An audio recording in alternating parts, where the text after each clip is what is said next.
Bueno, vamos a continuar la clase con un ejercicio sobre el cálculo de potenciales de celda. Acá el planteo dice que predigamos si la siguiente reacción va a proceder espontáneamente a 298 Kelvin, tal como está escrita, siendo que la concentración de cobalto más 2 es 0,15 molar y la de hierro más 2 es de 0,68 molar. Nos dan los potenciales estándar de reducción del cobalto y del hierro. El planteo del problema nos dicen que ya nos dan, ¿no? La reacción escrita de esta manera. Y lo que tenemos que saber es si está bien escrita o la reacción ocurre de manera inversa. Tenemos que identificar la cantidad de electrones. Fíjense que acá el hierro más 2 se reduce a hierro 0 y que el cobalto se oxida a cobalto más 2. El planteo del potencial de celda utilizando la ecuación de Nernst es como está escrito aquí. El potencial de la celda va a ser el potencial estándar de la celda, menos 0,0592 voltios sobre el número de electrones asociado a esta reacción electroquímica, por el logaritmo de Q, que es el cociente de reacción en las condiciones que nos da el problema. Para calcular el E0 de la celda, lo que hacemos es la diferencia entre los potenciales de reducción del hierro y del cobalto. Entonces, esa cuenta, colocamos el del hierro es menos 0,44, el del cobalto de reducción es menos 0,28, pero con este signo negativo se hace más, y la cuenta nos da 0,16 voltios. Lo que resta es, además de calcular el E0, tenemos que ver qué pasa con este término, ¿sí? Entonces, este término, donde Q es el cociente de reacción, ¿quiénes son los productos? Bueno, el producto que va a figurar en esta constante, Q, fuera del equilibrio, es la concentración de cobalto más 2, y en el denominador, la concentración de hierro más 2, ¿sí? Entonces, vemos que al reemplazar esas concentraciones, el potencial de la celda queda en menos 0,14, menos, ¿sí?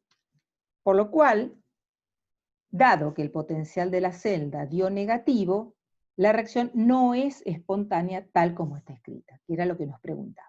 Entonces no procede espontáneamente de esta forma, sino que la reacción espontánea será la inversa, donde el hierro metálico reaccione con el cobalto más 2 para dar hierro más 2 y cobalto 0. Veamos otra aplicación de la ecuación de Nernst, pero en este caso la vamos a aplicar a solo una hemirreacción, ¿sí? O sea, la ecuación de Nernst se puede aplicar para la celda completa o para cualquier hemirreacción particular. Nos preguntan que calcule, o sea, nos piden que calculemos el potencial del electrodo hierro 3, hierro 2, cuando la concentración de hierro 2 es 5 veces más grande que la de hierro 3. O sea, no nos especifican cuánto es la concentración de hierro 3, pero sabemos que la de hierro 2 es 5 veces mayor. Entonces, planteamos la ecuación, la hemirreacción de reducción, con el valor que surge de la tabla de potenciales. Esto es un dato que sale de una tabla. Y el dato que tenemos o sea, ya tenemos como el valor de 0, y ahora lo que nos queda, n, bueno, sabemos que vale 1, porque acá hay un solo electrón, y el valor de Q lo tenemos que calcular como el cociente de el producto de esta reacción, que es hierro más 2, sobre el reactivo, que es hierro más 3. Y sabemos que la concentración de hierro más 2 es 5 veces la concentración de hierro más 3. Entonces, aunque no sepamos el valor de la concentración de hierro más 3, cancelamos arriba y abajo, ¿sí? Y nos da 5. O sea que Q vale 5. Reemplazando el valor de Q en la ecuación de Nernst y haciendo las cuentas, nos va a quedar que el valor del potencial de esa hemirreacción en esas condiciones de concentración de hierro 2 y hierro 3 vale 0,730 voltios, ¿sí? O sea que el potencial de reducción se hizo menos positivo debido a que hay un aumento, ¿no?, en la concentración de la especie reducida que desplaza la reacción a la izquierda. O sea que el potencial se hace menos positivo. Bueno, y por último veamos un ejemplo de cálculo de constante de equilibrio de una reacción electroquímica. Entonces, la reacción electroquímica que nos plantean es la oxidación del estaño a partir del ion cúprico, ¿sí? O sea, el ion cúprico se reduce a ion cuproso y el estaño se oxida a estaño más 2. Escribimos las hemirreacciones de oxidación del estaño. La hemirreacción de reducción del cobre, fíjense que acá ya multiplicó por 2 todo para que se le cancelen en la suma los 2 electrones, o sea, pone 2 de cobre más 2 electrones, que da 2 de cobre más 1. Y de esta manera, L0 de la celda es L0 del cátodo menos L0 del ánodo, ¿sí? Con lo cual, reemplazamos los valores de 0 que también sacamos de la tabla de potenciales, que son 0,15 y menos 0,14, este menos con este menos se hace más, y el potencial estándar de la celda, de esa reacción, es 0,29 voltios. En el equilibrio, el potencial de la celda es 0, y por lo tanto, a partir de lo que ya habíamos visto, podemos despejar la constante de equilibrio como el logaritmo de k va a ser n, ¿sí? O sea, el logaritmo de k lo despejamos de aquí, ¿no? O sea, tenemos que E0 va a ser igual a RTNF logaritmo de k, y por lo cual logaritmo de k nos queda el número de electrones por L0 sobre, acá está, como está usando el logaritmo natural, usa como coeficiente 0,0257 voltios, ¿sí? Nos queda, el logaritmo es 22,6 y la constante es el antilogaritmo, ¿sí?, que da 7 por 10 a la 9. O sea, es una reacción muy desplazada hacia la derecha. O sea, la reacción ocurre en ese sentido, y en condiciones estándar, ¿no es cierto? Acá no nos avisaron que hubiera ningún cambio en las concentraciones de iones, o sea, en condiciones estándar, esta reacción transcurre hacia la derecha. Veamos una aplicación, ¿no? O sea, pasamos de los ejemplos ahora a una aplicación de pilas que se llama las pilas de concentración. ¿Qué es una pila de concentración? Es una pila donde los dos compartimientos, tanto el anódico como el catódico, tienen en común el material de ánodo y cátodo, ¿sí? Y también la solución que está en contacto con el ánodo y el cátodo. En este caso sería un ánodo de níquel en contacto con soluciones de níquel más 2, y un cátodo de níquel en contacto con solución de níquel más 2. Las soluciones tienen distinta concentración en uno y otro compartimiento, ¿sí? Acá es 1 molar y acá es 1 por 10 a la menos 3 molar. Fíjense que el puente salino cumple la función de siempre, de permitir el flujo iónico, ¿sí? Y acá el flujo electrónico. A partir de este dibujo, nosotros podemos predecir que la reacción si esto estuviera en contacto, digamos, en una solución, digamos, a través de un vaso poroso, también lo podríamos hacer, uno ve que la reacción tiene que proceder hasta que se igualen las concentraciones en los dos electrodos, porque va a haber una diferencia de potencial debida a la diferencia de concentración iónica. Entonces, vamos a plantear la ecuación de Nernst para esta pila. El potencial de la pila va a ser E0 menos RT sobre NF logaritmo de Q. El E0 vale 0, porque el E0 es el potencial estándar de la cupla níquel más 2 níquel 0, ¿sí? Entonces, cuando haga el E0 del cátodo menos el E0 del ánodo, me va a quedar 0. Y en el término que tiene que ver con las concentraciones, la única manera en que esto transcurre espontáneamente es que, por supuesto, se aumente la concentración de níquel en la solución más diluida, ¿sí? Entonces el producto va a ser la solución donde está el níquel más diluido, aquí es donde está el níquel más concentrado, y obviamente este término, este menos, cuando yo aplique propiedades de los logaritmos, me va a quedar positivo. Entonces, esta pila va a tener un potencial positivo, y cuando deje de funcionar se va a alcanzar una situación donde la concentración de ambas sea la misma y diferente de las iniciales 1 molar y 10 a la menos 3 molar. Otra aplicación del concepto de pilas. O sea, nosotros podemos pensar en muchos sistemas donde se aproveche la energía química en energía eléctrica. En el caso de la pila níquel-cadmio, que es recargable, el ánodo está constituido por cadmio metálico, que en medio alcalino da cadmio más 2 en forma de hidróxido. Y en el cátodo tenemos un oxidróxido de níquel, donde el níquel tiene estado de oxidación más 3, que pasa a estado de oxidación más 2. Entonces, aquí ánodo y cátodo se combinan, formando una pila, y son capaces de entregar una cierta diferencia de potencial, que es la que se utiliza en distintos dispositivos.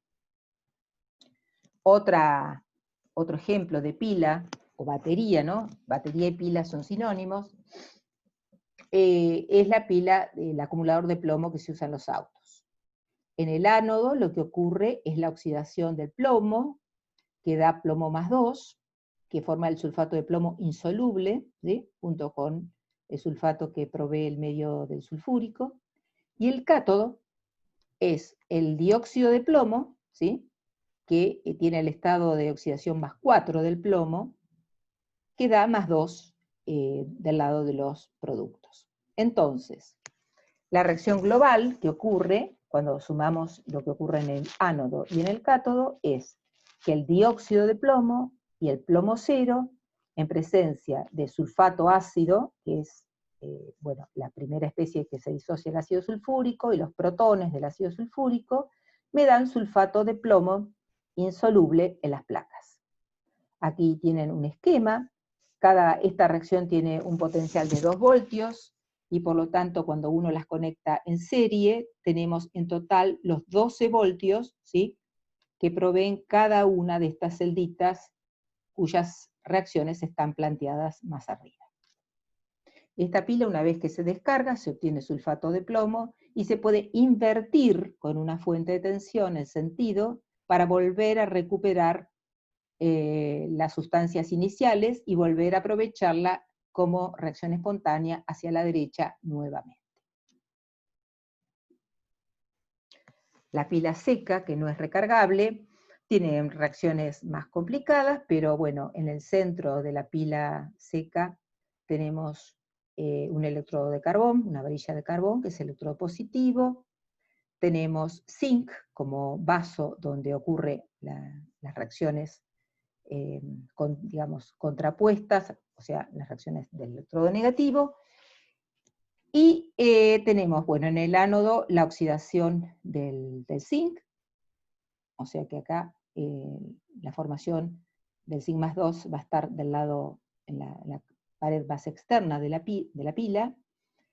En la parte del cátodo tenemos el dióxido de manganeso, que da, acá tiene estado de oxidación más 4 y acá tiene estado de oxidación más 3, ¿sí?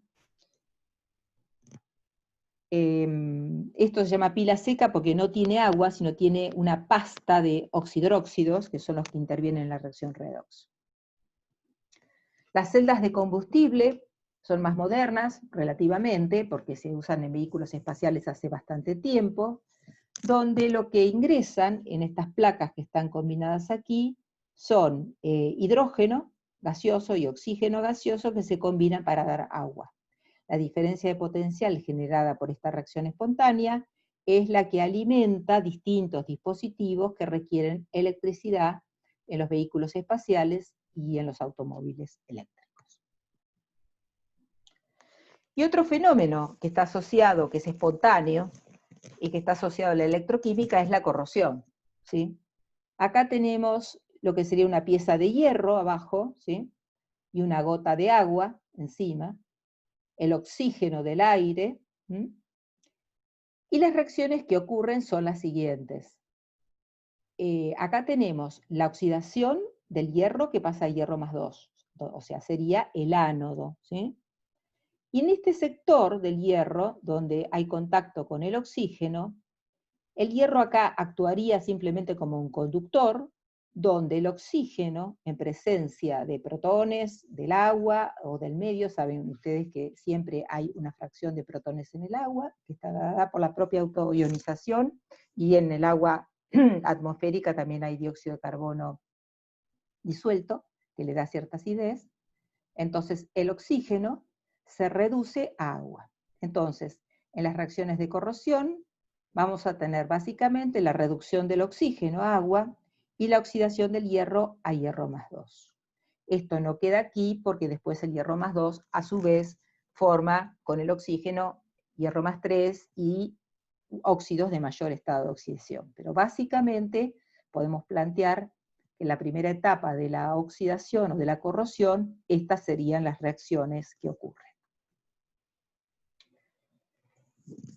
Bueno, acá ya es otro aspecto de la electroquímica, que sería la protección de cañerías enterradas, donde, por ejemplo, se coloca un ánodo de magnesio a través de un alambre, un conductor, a una cañería que se quiere proteger, ¿sí? Típicamente una cañería de acero, y como el magnesio se oxida más fácilmente que el hierro, ¿sí? Cuando están en contacto estos dos, este va a actuar como ánodo y el cátodo va a ser la cañería que se quiere proteger. O sea, en la cañería de acero se reducirá, por ejemplo, el oxígeno a agua, pero no se va a oxidar el material de la cañería, no se va a picar, no se va a arruinar y no se va a destruir. Otra aplicación de la electroquímica a los materiales sería el uso del hierro galvanizado, donde nosotros protegemos, digamos, con zinc al hierro, ¿sí? Y también, como el zinc se oxida más fácil, el hierro queda protegido y actúa en aquel lugar donde esté en contacto con el aire, simplemente como cátodo para la reducción del oxígeno, pero no se oxida hasta que no se agote el zinc que lo está protegiendo. Bueno, y el último aspecto que vamos a ver del tema de electroquímica es acerca de las celdas electrolíticas. A la inversa que las pilas, en las celdas se emplea energía eléctrica para producir reacciones químicas que no son espontáneas, ¿sí? Por ejemplo, acá estamos usando a una pila, ¿sí?, como fuente de electricidad para que ocurra una reacción que deseamos en la celda electrolítica, ¿sí? O sea, en la pila, que estudiamos hasta recién, el ánodo se oxida, libera electrones que entran a través de un hilo conductor al cátodo de la celda electrolítica, donde se va a producir una reducción con los electrones que ingresan. En esa misma celda electrolítica, la contraparte, digamos, de esta reacción de reducción sería una oxidación, a partir de la cual se generan electrones que entran al cátodo de la pila o celda galvánica. Entonces, la pila suministra los electrones para que ocurran las reacciones en la celda electrolítica. En vez de usar una pila, podemos usar, muchas baterías, digamos, conocidas como la batería de plomo, o una fuente de corriente continua, digamos, a través de un rectificador, ingresamos corriente continua en nuestra celda electrolítica, y acá fíjense que en el caso de las pilas, nosotros teníamos que el ánodo era negativo y el cátodo era positivo por el sentido de la corriente que tenían. Acá es al revés. El cátodo, ¿sí?, es el que recibe los electrones y es donde ocurre la reacción de reducción. Lo que no cambia es el concepto de qué es el cátodo y qué es el ánodo. Para pilas y para celdas siempre en el cátodo ocurre la reducción y en el ánodo la oxidación. Lo que cambian en pilas y celdas electrolíticas son los signos. Acá, en las celdas electrolíticas, el signo del cátodo es negativo y el signo del ánodo es positivo. Y ocurre una reacción forzada, que no es espontánea. Veamos las leyes de la electrólisis, las leyes de Faraday.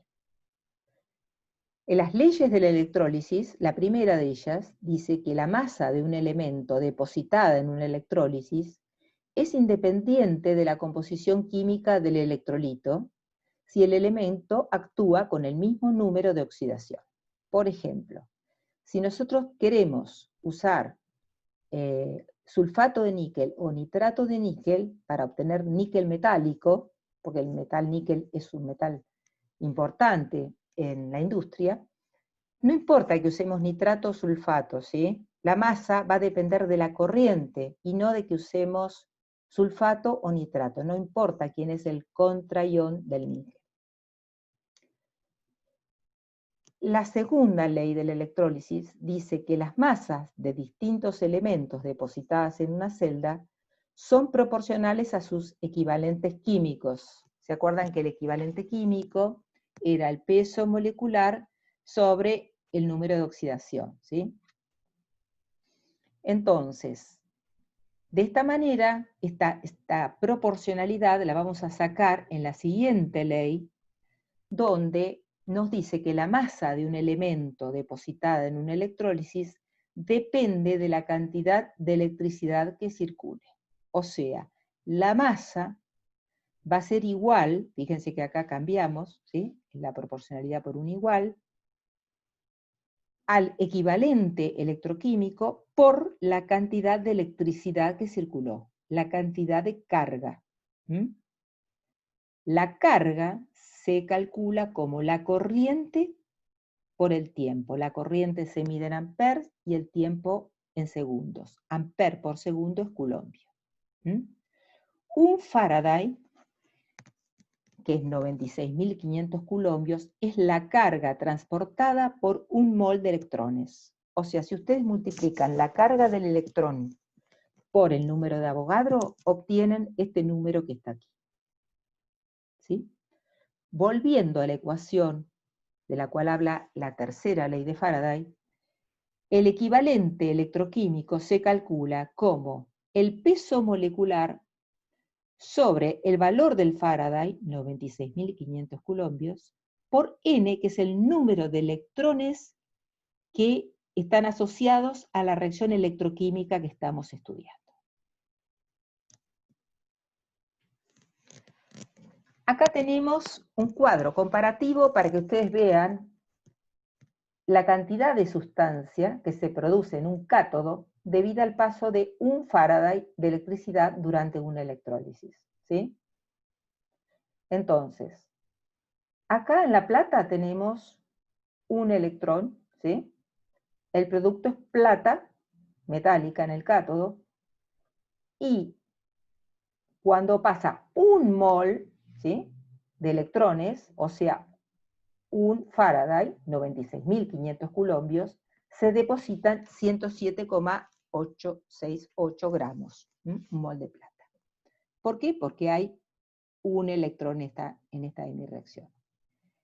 En esta reacción, en el cátodo no hay ningún metal, hay un gas que es el hidrógeno, y para que se obtenga un mol de hidrógeno, tienen que pasar 2 moles de electrones para reducir a 2 moles de protones. Entonces, para que se produzca, digamos, por un Faraday, o sea, un mol de electrones, produce una masa que es la masa del hidrógeno dividida 2, o sea, 1.008. Lo mismo, veamos una más complicada, por ejemplo, el oro más 3. Para que se genere oro cero tienen que pasar, para que se genere un mol de oro cero, tienen que pasar 3 moles de electrones, o sea, 3 Faraday.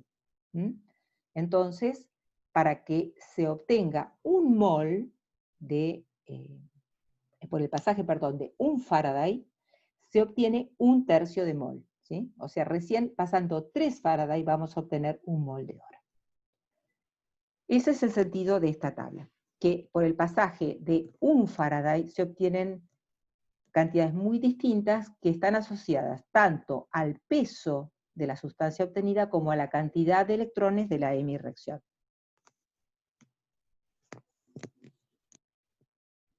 Bueno, entonces ahora vamos a ver un ejercicio de electrólisis, ¿sí?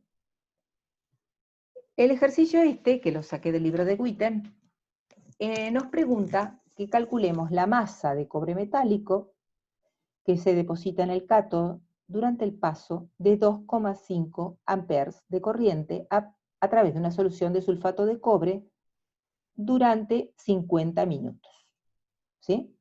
Entonces, esto es una reflexión que hace el libro sobre el cálculo, entonces tiene que ver con la corriente por el tiempo me da la carga se mide en coulombios, ¿sí? Y la cantidad de coulombios está asociada a la cantidad de moles que necesito para obtener una cierta masa de cobre. La ecuación de reducción del cobre involucra a 1 mol de ion cúprico que con 2 electrones se reduce a cobre cero. Entonces, 63,5 es lo que pesa el ion cúprico, es lo mismo que pesa el cobre metálico, porque los electrones prácticamente no tienen peso.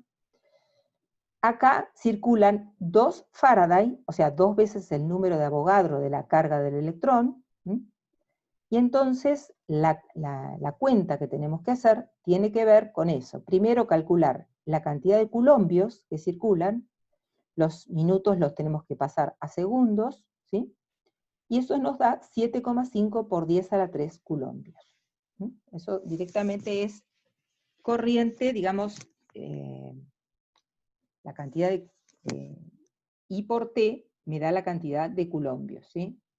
La cantidad de corriente es 2,5, ¿sí? 2,5 coulombios sobre segundo por el tiempo expresado en segundos. Entonces, directamente calculamos la masa, ¿sí? A través de las leyes de Faraday, y nos dice que la cantidad de masa va a ser igual a la cantidad de carga, ¿sí? Por la cantidad de cobre que tiene que ver con el pasaje de 2 moles de electrones. Entonces, directamente, se fijan ustedes, acá, la masa tiene que ver con el equivalente electroquímico por la carga, por lo cual nosotros haciendo los reemplazos con todos los datos que tenemos, obtenemos la cantidad de 2,47 gramos de cobre, ¿sí? Esto es un dato de color que dice que es una masa más o menos que es la que tiene una moneda de cobre de 1 centavo de dólar. Otro aspecto que tenemos que discutir es qué sucede en algunas electrólisis tales como, por ejemplo, la del cloruro de sodio fundido. ¿Qué es el cloruro de sodio fundido? Es la sal calentada por arriba del punto de fusión, ¿sí? O sea que es una temperatura altísima donde tenemos iones cloruros, iones sodio, ¿sí? Y los van a ser el electrolito, o sea, el electrolito es la sustancia líquida, donde van a transcurrir las reacciones anódicas y catódicas. Acá lo único que hay, dado que el ánodo y el cátodo son de platino, no está aclarado acá, pero yo se los aclaro, son de platino, no intervienen en la reacción, es, en el ánodo, el cloruro se oxida a cloro, y en el cátodo, el sodio se reduce a sodio líquido, a esa temperatura. El cloro va a ser gaseoso y el sodio va a ser líquido. Podemos calcular L0 de la celda como L0 de reducción del cátodo menos L0 de reducción del ánodo, y sacando estos valores, digamos que los tenemos acá arriba, nos da un valor de menos 4,07 voltios. Este proceso, ¿sí?, no es espontáneo, nosotros lo tenemos que forzar para que ocurra, ¿sí? El potencial que tenemos que aplicar es de 4 voltios o más para que esas reacciones tengan lugar, porque tal como como está planteado, esa reacción espontánea, que el sodio se reduzca y que el cloro se oxide, no ocurre, ¿sí? Entonces, las reacciones de la celda electrolítica ocurren porque la estoy forzando.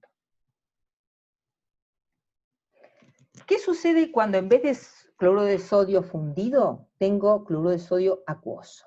¿Sí? Esta reacción no ocurre nunca en solución acuosa, ¿sí? Nunca ocurre porque tiene un potencial de reducción muy negativo. Entonces siempre se va a reducir antes el agua o el protón, que tienen potenciales de reducción menos negativos. Entonces siempre va a transcurrir aquella reacción que se vea más facilitada, ¿sí? En este caso va a ser, en soluciones acuosas, va a ser la reducción del agua a hidrógeno, ¿sí? Que tiene un potencial de menos 0,83. En el caso del ánodo, ¿sí? O sea, la reacción, esta sería la reacción de reducción. La reacción de oxidación puede ser o la reacción del cloruro a cloro o la del agua a oxígeno, ¿sí? En soluciones concentradas puede llegar a ocurrir la solución de cloruro a cloro, pero lo más común, que en soluciones diluidas o moderadamente concentradas, 1 molar, por ejemplo, la reacción anódica sea la reacción de oxidación del agua a oxígeno, ¿sí? Entonces, en definitiva, en las electrólisis de las soluciones acuosas del cloruro de sodio, en soluciones concentradas sería la reacción anódica cloruro a cloro, y en soluciones diluidas, de 1 molar para abajo, la reacción del agua a oxígeno. Y como reacción catódica siempre vamos a tener la reducción del agua, ¿no? El protón del agua a hidrógeno.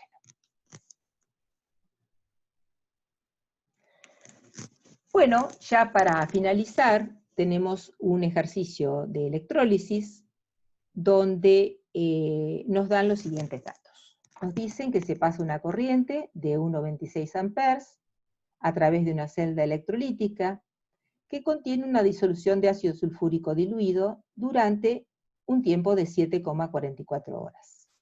Nos piden que escribamos las reacciones de semicelda o hemicelda y calcular el volumen de los gases generados a temperatura y presión estándar. Bueno, entonces, es una solución de ácido sulfúrico diluido. El ácido sulfúrico le da conductividad iónica a la solución, pero no interviene en la reacción electroquímica, salvo el protón, ¿sí? Pero el sulfato no interviene en ninguna reacción de electrodo. Y en el ánodo lo que va a ocurrir es la oxidación del agua. Y en el cátodo, la reducción del protón, porque es una solución ácida, a hidrógeno. Entonces la reacción neta es la electrólisis del agua, o sea, el agua se descompone en hidrógeno y en oxígeno por pasaje de una corriente. O sea, esto es una reacción no espontánea, ¿sí? No se descompone el agua espontáneamente, sino tengo que forzar la descomposición a partir de una electrólisis. Entonces, con los datos de la corriente y el tiempo, se puede calcular la cantidad de carga que circuló, que es 3,37 por 10 a la cuarta coulombios. Después, calculamos cuántos moles de electrones, si quieren, circularon, que son 0,349 moles de electrones. Recordando que 96.500 coulombios es un mol de electrones. Entonces, el planteo del problema dice que en la hemirreacción de oxidación, ¿sí? O sea, el agua a oxígeno, podemos ver que un mol de oxígeno se genera y están involucrados en esta reacción, ¿sí? Donde el ion óxido pasa a oxígeno. Como hay 2 moles de agua, son 4 electrones que aparecen del lado, como digamos, entre comillas, de los productos, ¿sí? Entonces, la generación de un mol de oxígeno está asociada al pasaje de 4 moles de electrones. Entonces, haciendo regla de 3, si 4 moles de electrones están asociados a la generación de un mol de oxígeno, 0,349 nos van a dar 0,08733. Después tenemos que pasar al volumen de oxígeno generado, ¿sí? El volumen de oxígeno, ¿cómo lo vamos a encontrar? Estamos en condiciones estándar. Entonces tenemos que reemplazar para los gases, ¿sí? Para los gases, en las condiciones de temperatura y presión normales, van a ser 273, ¿sí? Y una atmósfera. Reemplazamos la cantidad de moles y hallamos que el volumen del oxígeno es 1,96 litros. Para el hidrógeno es similar el procedimiento, ¿sí? Vemos que en este caso, para que se genere medio mol de hidrógeno, es necesario que pase 1 mol de electrones. Entonces, aplicando esa estequiometría, digamos, para la reacción de hidrógeno, vamos a llegar que se genera 0,175 moles de hidrógeno. Y el volumen, a través de la ecuación de los gases ideales, nos queda 3,92. ¿Sí? Está bien, digamos, es razonable porque el volumen del hidrógeno, 3,92, es el doble del volumen del oxígeno, 1,96. Tal como se ve en la ecuación global de electrólisis, y esto lo vemos como una ecuación química, ¿sí? Vemos que aquí se generan 2 moles de hidrógeno y 1 mol de oxígeno. Y bueno, según la ley de Avogadro también, teníamos que saber que la cantidad del volumen ocupado por un gas es proporcional al número de moles, ¿no?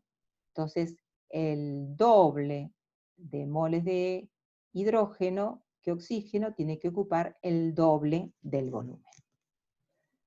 Bueno, entonces con esto estaríamos terminando la clase y van a continuar con este tema haciendo ejercicios con las respectivas comisiones. Buenos días y buenas tardes a todos.